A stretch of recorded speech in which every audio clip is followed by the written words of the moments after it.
أعوذ بالله السميع العليم من الشيطان الرجيم بسم الله الرحمن الرحيم الحمد لله رب العالمين والعاقبة للمتقين ولا عدوان إلا على الظالمين نحمده سبحانه وتعالى ونشكره شكرا كثيرا طيبا مباركا فيه هو الأول والآخر والظاهر والباطن وهو بكل شيء عليم وأشهد أن لا إله إلا الله وحده لا شريك له ولي الصالحين وأشهد أن سيدنا وحبيبنا وقدوتنا ومعلمنا ومخرجنا من الظلمات إلى النور محمد صلى الله عليه وسلم أرسله الله رحمة للعالمين بشيرا ونذيرا وداعيا إلى الله بإذنه وسراجا منيرا صلى الله عليه وعلى آله وصحبه وسلم تسليما كثيرا أما بعد فإن أصدق الحديث كتاب الله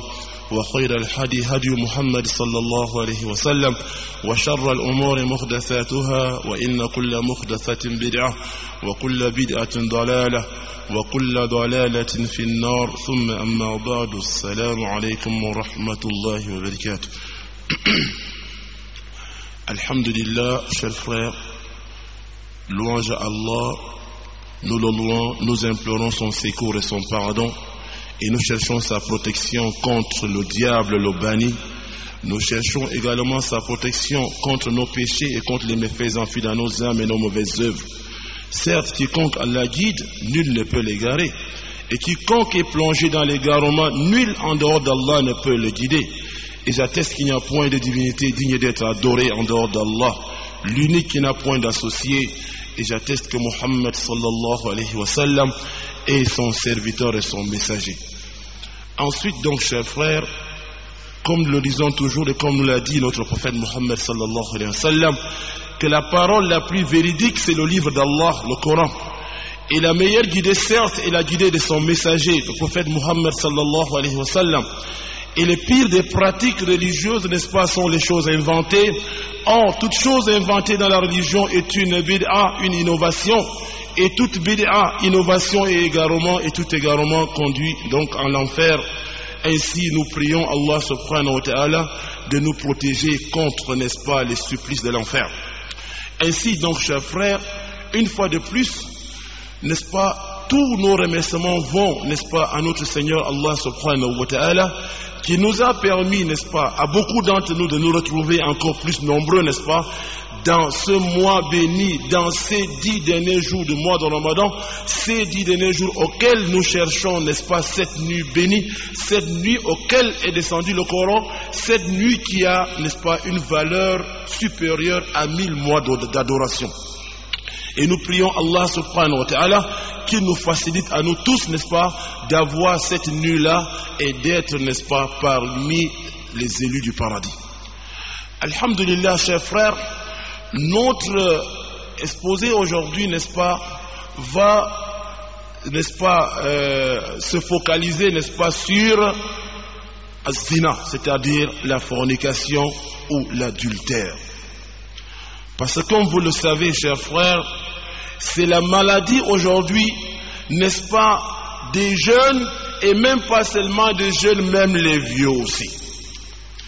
Mais seulement, beaucoup ignorent la gravité de ces péchés, beaucoup ignorent, n'est-ce pas, la conséquence, n'est-ce pas, que peut, n'est-ce pas, la conséquence que peut causer, n'est-ce pas, ce péché que la fornication ou bien l'adultère. Bien entendu, la fornication et l'adultère, les actes sont les mêmes, mais les conséquences ne sont pas exactement les mêmes ou les châtiments ne sont pas les mêmes. D'abord ici-bas et dans l'au-delà. Nous commençons par dire donc, avant d'entrer dans ce sujet de la fornication, nous voudrons dire, n'est-ce pas, aux femmes, n'est-ce pas, qui prient par derrière là-bas, c'est-à-dire qu'elles doivent se couvrir correctement lorsqu'elles prient, elles doivent couvrir tout le corps, à l'exception du visage et des mains, afin de voir leur prière acceptée. Parce que la femme doit couvrir tout son corps dans la prière, à l'exception du visage et des mains. Rien que ça, c'est-à-dire le pied doit être fermé en bas, elle ne doit pas prier comme l'homme. Mais seulement beaucoup de femmes le font par erreur, mais qu'elles essayent donc de se corriger, Pour celles-là qui ont la possibilité de se couvrir, qu'elles se couvrent. Si elles n'ont pas la possibilité, qu'elles portent les chaussettes afin de cacher, n'est-ce pas, les pieds à l'extérieur. Naam. En ce qui concerne la fornication, chers frères, Allah subhanahu wa ta'ala, il a dit وَلَا تَقْرَبُوا الزِّنَا إِنَّهُ كَانَ فَاحِشَةً وَسَاءَ سَبِيلًا. Allah subhanahu wa ta'ala, il dit dans ce verset, il dit n'approchez point la fornication, car c'est une turpitude et un mauvais chemin. N'approchez pas la fornication, car, comme dit Allah, c'est une turpitude et un mauvais chemin. Allah subhanahu wa ta'ala, dans ce verset, il ne nous dit même pas de ne pas faire, mais de ne même pas approcher, c'est plus dur. De ne pas approcher la fornication, car c'est une turpitude et un mauvais chemin. Et en ce qui concerne la fornication, chers frères, pour que nous sachions la différence entre la fornication et l'adultère, c'est que la fornication, c'est des rapports sexuels entre deux personnes de sexe opposé qui ne sont pas mariées et qui ne se sont jamais mariées dans leur vie. C'est-à-dire l'homme ne s'est jamais marié, la femme ne s'est jamais mariée, ils font l'amour ensemble, ça c'est la fornication et c'est interdit. Alors, pour montrer, n'est-ce pas, la gravité de ces péchés, Allah subhanahu wa ta'ala, dans la sourate An-Nur, il dit, n'est-ce pas, la fornicatrice et le fornicateur, fouettez les 100 coups de fouet. Et il dit, ne soyez point pris de pitié pour eux dans l'exécution de la loi d'Allah. Si vraiment vous croyez en Allah et au jugement dernier, et que ce châtiment se fasse en présence des croyants. Allah dit, celle qui a forniqué, et celui qui a forniqué, on doit les fouetter combien de coups? 100 coups. C'est Allah qui dit 100 coups. C'est-à-dire, si on les attrape à flagrant délit, on doit les fouetter 100 coups, n'est-ce pas, chacun. Que ce soit l'homme, que ce soit la femme. Il s'agit, n'est-ce pas, je parle bien de la fornication. L'homme ne s'est jamais marié, la femme ne s'est jamais mariée. Ils font quoi? Le vivons ensemble. C'est-à-dire, c'est mon copain, c'est ma copine. Il faut savoir qu'islamiquement parlant, on ne doit pas avoir des copines. On ne doit pas avoir des copains. On doit avoir soit un mari, n'est-ce pas, soit une épouse. Soit un mari, soit une épouse, mais pas des copines, pas des copains. Donc, Allah, pour montrer la gravité de ce péché, il a dit donc, celle qui fornique ou celui qui fornique, on doit y fouetter combien de coups? 100 coups de fouet. Maintenant, chers frères, puisque généralement, on se cache pour le faire, c'est-à-dire dans la chambre. On se cache des hommes, mais on ne peut pas se cacher de celui-là qui voit une fourmi noire sur une pierre noire, dans une nuit noire. Il la voit, on ne peut pas se cacher de lui. Allah subhanahu wa ta'ala, n'est-ce pas, qui est Allamul Ghuyub, qui est donc le connaisseur de l'inconnaissable. On ne peut pas se cacher de lui. Et nous ne devons pas oublier qu'Allah subhanahu wa ta'ala, il a mis, n'est-ce pas, des anges qui sont avec lui, nuit et jour, pour regarder ce que nous faisons. Ils sont avec nous et ils connaissent ce que nous faisons, comme Allah dit. Kiraman katibina ya'lamuna ma taf'alun. Il dit les nobles scribes qui savent ce que vous faites. Donc, lorsque tu t'es caché, cher frère, tu as forniqué avec une femme, ou bien chère sœur, tu as forniqué avec un homme. Les coups là, on ne te les a pas infligés ici-bas. Est-ce que tu crois que tu as gagné? Nous disons, cher frère, chère sœur, si tu as fait ça, tu n'as pas gagné. Pourquoi? Parce que Yawm al-Qiyamah, qu'est-ce qui va se passer? C'est-à-dire, on va multiplier le nombre de fois que tu as forniqué, n'est-ce pas? Multiplié par 100 coups et on va te les infliger. Mais qui va t'infliger? C'est un homme. Nous disons, c'est pas l'homme, mais c'est l'ange. Dieu seul sait combien l'ange est grand. Cher frère, si tu as forniqué 10 fois, ici-bas, on va te fouetter combien de coups? 1000. Si tu as forniqué 100 fois, combien de coups on va te fouetter? 1 million de coups. Mais ici-bas, cher frère, pour 10 fois que tu as fait, si, n'est-ce pas, un gaillard prend une grande chicotte pour te fouetter les 1000 coups, avant d'atteindre peut-être même 200 coups, tu seras mort. Mais de l'autre côté, cher frère, c'est plus grave. Voilà pourquoi Allah te donne l'occasion de te repentir avant la fin de ce ramadan si tu es fornicateur, ou bien si tu es fornicatrice. Allah te donne l'occasion de te repentir avant que la mort ne te surprenne et que Yawm al-Qiyamah, tu sois parmi ceux-là qu'on va totaliser, n'est-ce pas, tous les nombres de fois qu'ils ont forniqué, multipliés par 100. C'est-à-dire que que dira-t-on de celui-là qui a fait, par exemple, depuis 10 ans, il fornique? Ou bien une fille, depuis 10 ans, elle fornique elle vit avec les hommes sans être mariée. Ou toi, monsieur, depuis 15 ans, tu vis avec les femmes sans être mariée, tu forniques. Si on te dit de totaliser combien de fois tu as forniqué, est-ce que tu peux? Ce qui est sûr, c'est que tu ne peux pas. Mais l'occasion t'est donnée pour te repentir, parce que Allah est pardonneur et miséricordieux. L'occasion t'est donnée de te repentir avant la fin de ce Ramadan, même pas avant la fin, mais aujourd'hui. Parce que ce que je suis en train de te dire, si tu le respectes, Allah va te pardonner.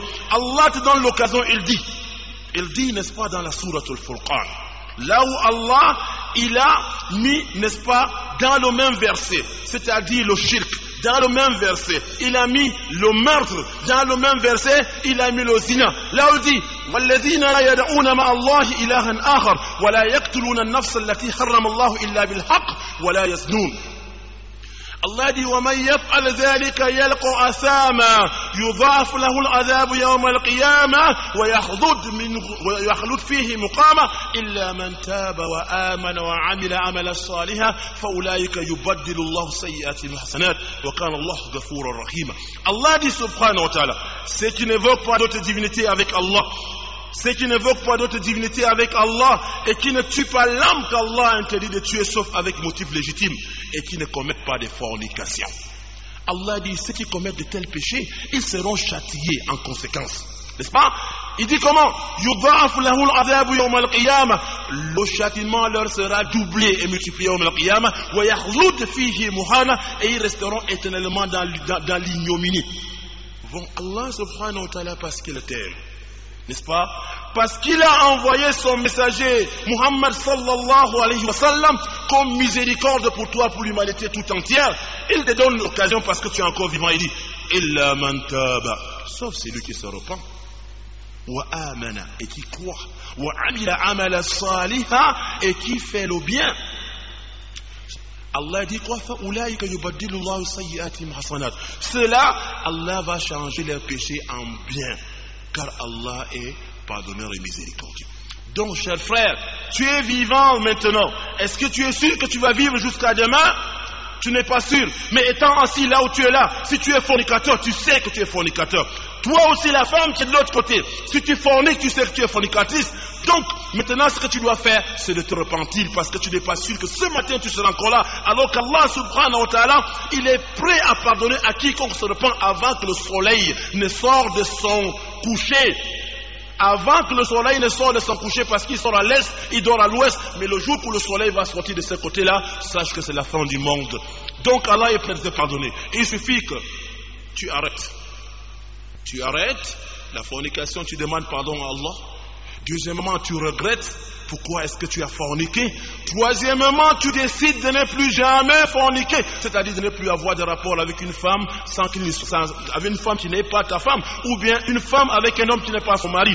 Tu remplis ces trois conditions. Wallahi, Allah subhanahu wa ta'ala, inna Allah la yukhlif al-mi'ad. Allah subhanahu wa ta'ala ne manque pas sa promesse. Inna wa'da Allahi haqq. La promesse d'Allah est vérité. Allah a dit, si tu te repens, tu crois et tu fais le bien, Allah va transformer tous ces péchés-là en bien, car Allah est pardonneur et miséricordieux. Non. Maintenant, en ce qui concerne l'adultère, il s'agit de rapports sexuels entre des personnes qui sont déjà mariées. C'est-à-dire un homme qui est marié mais qui laisse sa femme à la maison pour aller dehors avec d'autres femmes. Ou bien une femme qui est mariée qui trompe son mari avec, n'est-ce pas, d'autres personnes à l'extérieur. Ça, c'est l'adultère. Ce n'est pas la même chose, parce que celui qui commet l'adultère ou celle qui commet l'adultère, si on les attrape à flagrant avec 4 témoins, est-ce qu'on va les fouetter sans coup? Non. On va les lapider à mort. On doit les lapider à mort. Ça, c'est la sentence d'Allah subhanahu wa ta'ala. On doit les lapider à mort. Mais si tu as eu à le faire par ignorance, et qu'Allah a fait, on ne t'a pas vu faire cela, alors qu'est-ce que tu dois faire? Tu as encore le temps de te repentir, cher frère. Parce qu'il y a des hommes qui ont la maladie au cœur, c'est-à-dire, ils ont la maladie pour chercher les femmes des autres. Ils ont leurs femmes, ils ne vont même pas, c'est-à-dire pour forniquer avec les femmes qui ne sont pas, je vais dire, mariées, mais ils cherchent les femmes mariées. Subhanallah. Il y a, dans la sourate que l'imam a lu tout à l'heure, il a lu un verset, n'est-ce pas, qui est d'une importance très capitale. N'est-ce pas?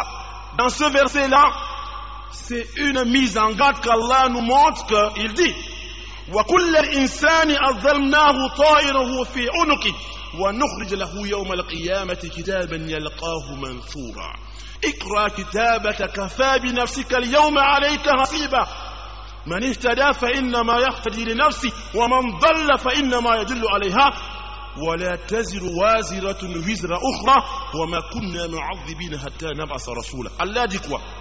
وكل الإنسان ألزمناه طائره في عنقه. Chaque personne viendra yawm al-qiyamah avec ses œuvres accrochées sur son cou.